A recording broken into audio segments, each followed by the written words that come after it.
अस्सलाम वालेकुम दोस्तों, कैसे हो? उम्मीद है कि सब खैरियत से होंगे। अल्लाह आप लोगों को ऐसे ही खुश रखे। सरकार दो आलम सल्लल्लाहु अलैहि वसल्लम की पूरी जिंदगी पर बनने वाली वीडियो सीरीज जिसका नाम मोहम्मद सब के लिए है, ये उसका छठा हिस्सा यानी पार्ट 6 है। थोड़ा हम रिकैप कर लेते हैं कि हमने पांचवें हिस्से में क्या सुना। हमने पांचवें हिस्से में सुना कि आपके पैदाइश से पहले और पैदाइश के बाद कितने अजीब अजीब वाकयात हुए। बड़े बड़े यहूदियों के राहिबों ने, उनके आलिमों ने आपके आमद को पहचाना और रूम और फारस के महलों में जलजला आया और हजारों साल से जलता हुआ जो आतिश कदा था, जो आग थी, वो भी बुझ गई और दरियाए सावा जोश मारकर सूख गया।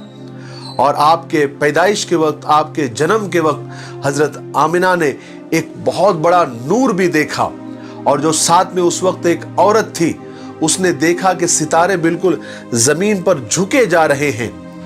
और फिर हमने सुना कि दूध पिलाने के लिए हजरत हलीमा ने सरकार दो आलम सल्लल्लाहु अलैहि वसल्लम को लेकर अपने गांव, अपने घर लेकर गई जो देहात में जाया करते थे।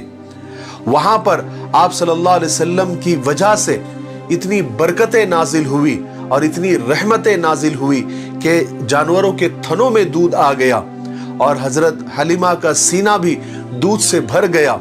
उनकी जो ऊँटनी लागर थी, दुबली थी, वो ताकतवर हो गई और भागने लग गई। और जहां पर दाई हलीमा के जानवर, ऊँट वगैरह चरते थे, वहां पर खूब घास होने लग गई। और हुजूर की बरकत से दाई हलीमा के पूरे गांव में रहमतें नाजिल होना शुरू हुई, जो लोगों ने अपनी आंखों से देखा। फिर हुआ ये कि उस वक्त दूध पिलाने की मुद्दत 2 साल हुआ करती थी। 2 साल पूरी होने के बाद में जब वापस हुजूर पाक सल्लल्लाहु अलैहि वसल्लम को वापस हजरत आमिना के पास देने का वक्त आया, तो हजरत हलीमा का दिल नहीं चाह रहा था। वो हजरत आमिना के पास गई और इसरार करके दोबारा सरकार दो आलम सल्लल्लाहु अलैहि वसल्लम को अपने साथ कुछ दिनों के लिए वापस अपने गांव लेकर आ गई। चलिए अब आगे सुनते हैं। जब सरकार दो आलम सल्लल्लाहु अलैहि वसल्लम की उम्र 4 साल की हुई तो आप कभी कभी बकरियां चराने जंगल जाया करते थे। एक दिन की बात है कि आप बच्चों के साथ बकरियां चराने जंगल चले गए। वहां एक जगह बैठकर आप बकरियों की देखभाल करने लगे कि बकरियां चर रही थी और दूसरे बच्चे खेल कूद में लगे हुए थे। बिल्कुल दोपहर का वक्त था। जिब्राइल अलैहिस्सलातु वस्सलाम और कुछ फरिश्ते अचानक आपके सामने आ गए। हजरत जिब्राइल के हाथों में एक सोने का खूबसूरत तश्त था और उसमें जमजम का पानी और कुछ बर्फ जैसा उसके अंदर था। हजरत जिब्राइल अलैहिस्सलातु वस्सलाम ने सरकार दो आलम सल्लल्लाहु अलैहि वसल्लम को जमीन पर सीधा लिटाया और फिर आपका सीना चाक किया, यानी सीने को फाड़ा और उसमें से दिल को निकाला और जमजम के पानी से खूब अच्छी तरह से धोया और फिर 2 टुकड़े खून के जमे हुए निकाले और उसको निकालकर बाहर फेंक दिया और कहा कि ये शैतान का हिस्सा है। और दिल को उस सोने के तश में डालकर अच्छे से धोने के बाद फिर उसको अपनी जगह पर, अपने मकाम पर रख दिया और फिर सीने को बंद कर दिया और उस पर अल्लाह के हुक्म से हाथ फेरा तो वो सीना जैसे कि वैसा हो गया जैसे वो पहले था। रिवायात में आता है कि दिल को इसलिए धोया गया कि दिल में जो गुनाहों के मादे होते हैं उससे बिल्कुल हुजूर का दिल पाक हो जाए और कोई गुनाहों का नामो निशान भी बाकी ना रह जाए। और जमजम और बर्फ से इसलिए धोया गया कि गुनाहों का मिजाज गर्म होता है, इसलिए वो माद्दे मासियत यानी जो गुनाहों का मादा होता है उसको ठंडा करने के लिए, उसको बुझाने के लिए बर्फ का इस्तेमाल किया गया ताकि गुनाहों की हरारत और उसकी गर्मी का भी नामो निशान बाकी ना रहे। जब दूसरे बच्चों ने ये सब मंजर देखा तो वो तो डर गए, सहम गए। सब दौड़ते हुए, घबराते हुए दाई हलीमा के पास पहुंचे और बच्चों ने जाकर बताया कि किसी ने मोहम्मद को कत्ल कर दिया। दाई हलीमा ये सुनते ही बदहवास होकर हुजूर के पास दौड़ते हुए आई तो देखा कि आप जंगल में डरे डरे, सहमे सहमे खड़े हैं और पसीने से शराबोर है। दाई हलीमा के शौहर ने एकदम से आपको अपने सीने से लगाया, चुमकारा और पूछा कि क्या हुआ मोहम्मद, क्या हुआ था? तो सरकार दो आलम सल्लल्लाहु अलैहि वसल्लम ने बताया कि 2 लोग मेरे पास आए थे, उन्होंने मुझे पकड़कर सीधा लिटाया और मेरे सीने को चाक किया, अंदर से कुछ निकाला, उसको धोया, दोबारा अंदर रख दिया और फिर सीना जैसे के वैसे करके वो लोग चले गए। इस वाक़े ने दाई हलीमा और उनके शौहर को बिल्कुल डरा दिया। वो घबरा गए और उनको ऐसा लगा कि कहीं आगे चल के ऐसा कोई वाक़या और ना हो जाए और मोहम्मद को नुकसान ना हो जाए। इसलिए हिफाजत को ध्यान में रखते हुए हजरत हलीमा और उनके शौहर ने सरकार दो आलम सल्लल्लाहु अलैहि वसल्लम को मक्का लेकर आ गए और हजरत आमिना के सुपुर्द कर दिया, उनके हवाले कर दिया।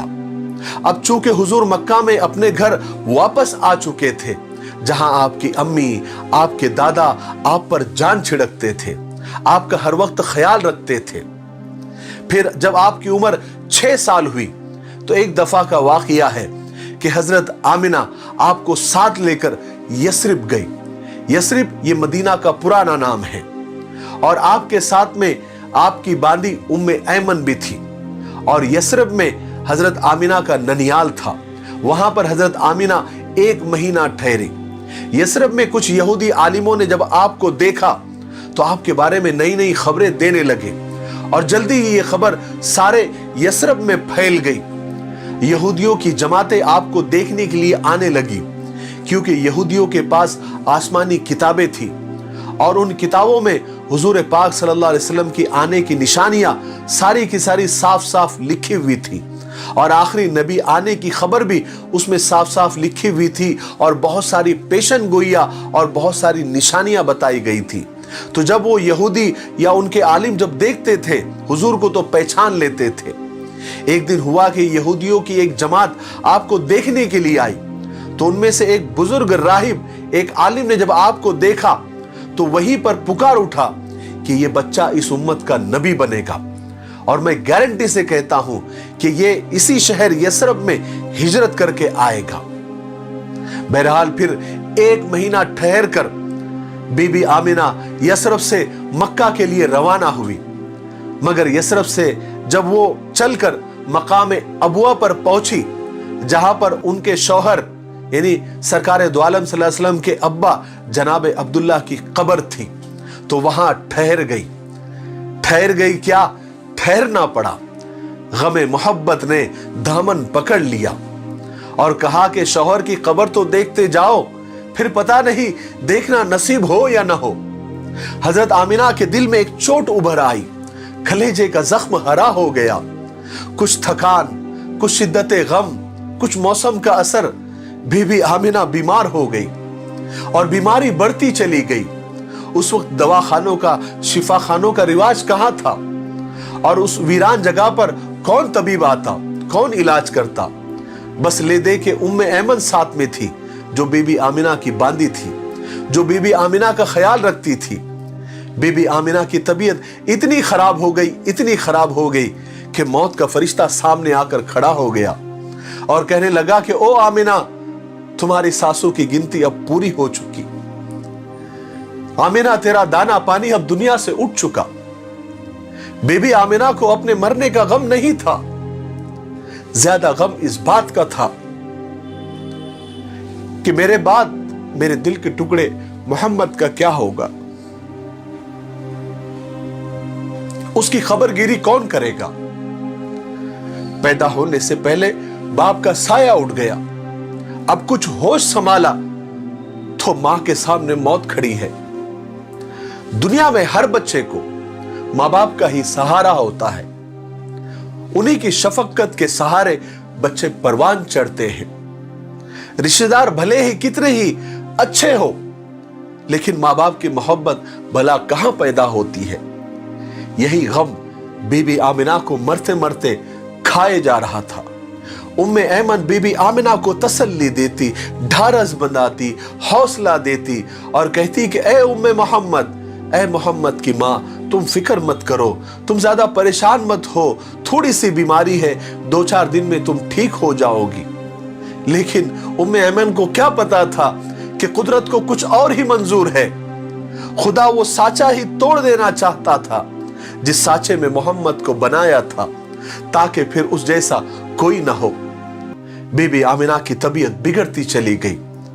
बीबी आमिना ने अपने जिगर के टुकड़े मोहम्मद के सर पर हाथ फेरा और वही आखिरी हाथ था। कुछ कहना चाहा, लेकिन बीमारी की शिद्दत ने इजाजत नहीं दी। दो चार करवटें ली और नन्हे मोहम्मद परदेश में बिन मां के रह गए। और वही मकाम अबुआ पर जहां पर 7 साल पहले जनाबे अब्दुल्ला दफन हुए थे, वहीं पर बीबी आमिना भी दफन हो गई। सरकार दो आलम सल्लल्लाहु अलैहि वसल्लम ने होश के जमाने में यह पहला इतना बड़ा हादिसा देखा, वो भी इतना अलमनाक, इतना दर्दनाक। मां के हमेशा की जुदाई, वो भी कहां, परदेश में, रिश्तेदारों से दूर, बेकसी और नाआशनाई की मौत। ये मौत अगर मक्का में होती तो सैकड़ों लोग मैयत में आ जाते, घर घर से रोने वालियां आ जाती। मगर यहां उम्मे ऐमन और सरकार दो आलम के अलावा कोई आंसू बहाने वाला नहीं था।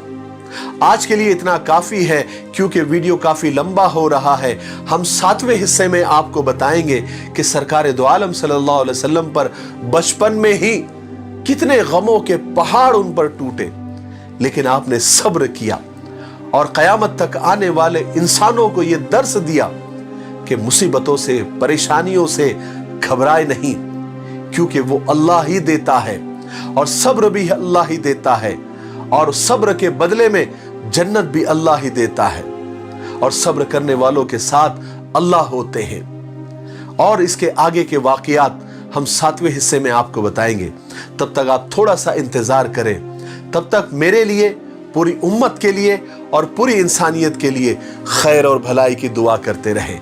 अस्सलामु अलैकुम व रहमतुल्लाहि व बरकातहू।